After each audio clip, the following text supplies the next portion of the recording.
Sensory. We all experience the world through our senses. You see, hear, smell, touch, and taste things around you. These senses give you clues about your environment and how you should react. Most of the time, your brain is working behind the scenes, sorting and categorizing all of the sensory input, telling you what you like and don't like, what's not important, and acting on what is. But what if this wasn't the case? What if all of the sensory input in an environment came at you at once and you weren't able to easily sort it all out? Or what if you were so sensitive to a certain smell or sound that you were always on alert, always trying to avoid it? Or maybe you don't notice it at all. Many people with ASD experience these and other types of sensory challenges, making even everyday situations difficult for them. Consider all of the sensory input in a place we're all familiar with, like a mall. It's a summer day, so as you walk in, the first thing that hits you is a 20-degree temperature drop. The smells of pizza, donuts, and Chinese food mix together in the food court. It's a huge space with lots of people moving in all directions. The sounds of hundreds of voices echo along with music, laughter, footsteps, and the rush of water from the fountain. As you enter a department store, the light from the skylights in the mall shifts to a brighter fluorescent light. Space is tight as you move between the racks of merchandise, and the smell of new clothes mixes with dozens of perfumes. We all experience the environment differently, but for individuals on the autism spectrum, sensory experiences may be particularly heightened. Some of my sensory issues is I'm so sensitive to high-pitched screams of some of the of people, usually my gender, but it's hard to handle them.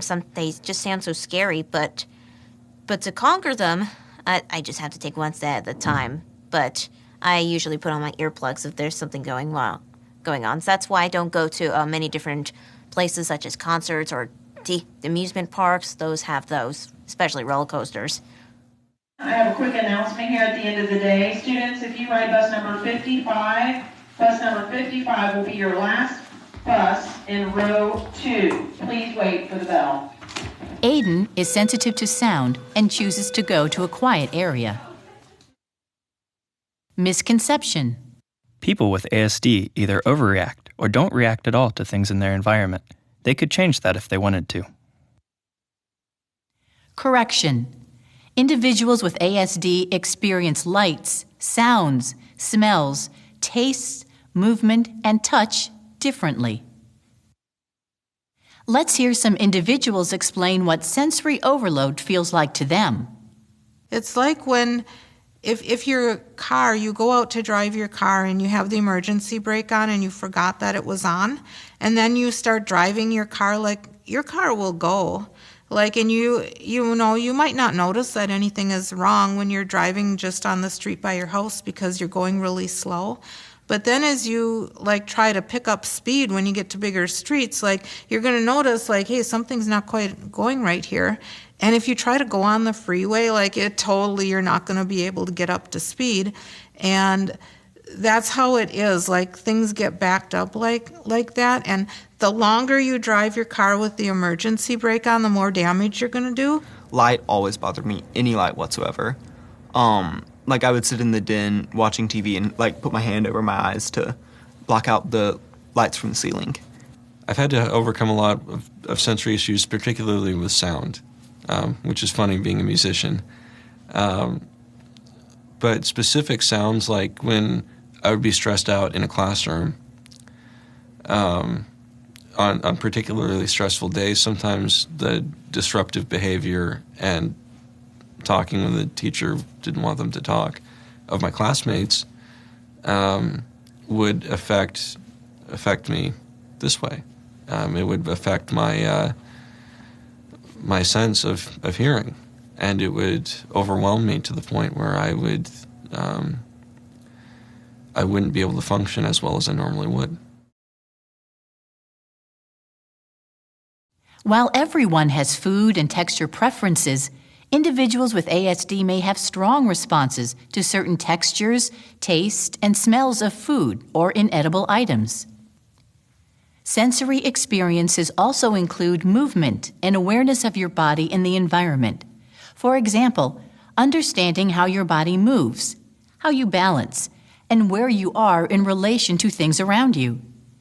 Experiences in these sensory areas may be impacted also.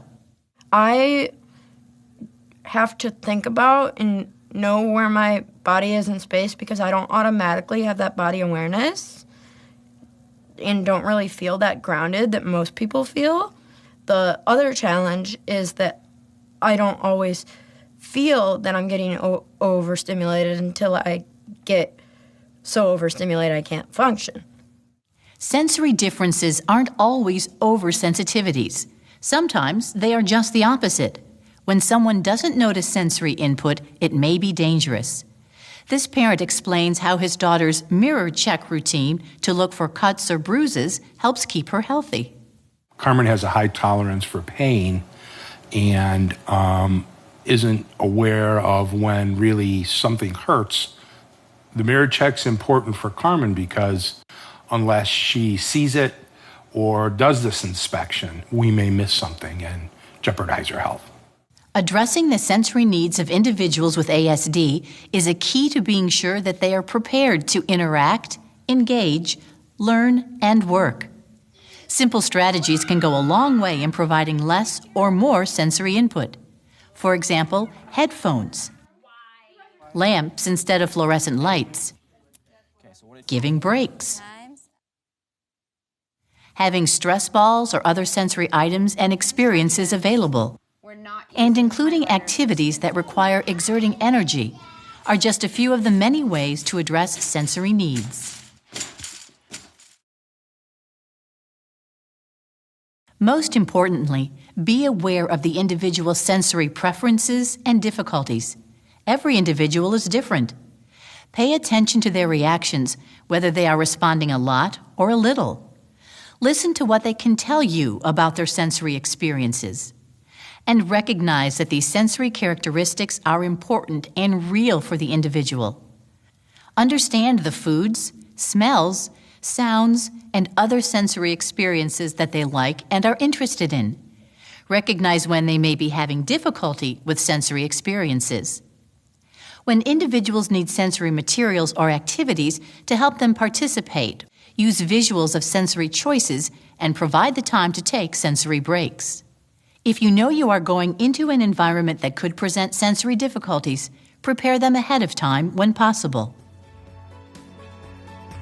Now that you understand the sensory differences experienced by individuals on the spectrum, next you'll learn about characteristics related to cognition and information processing.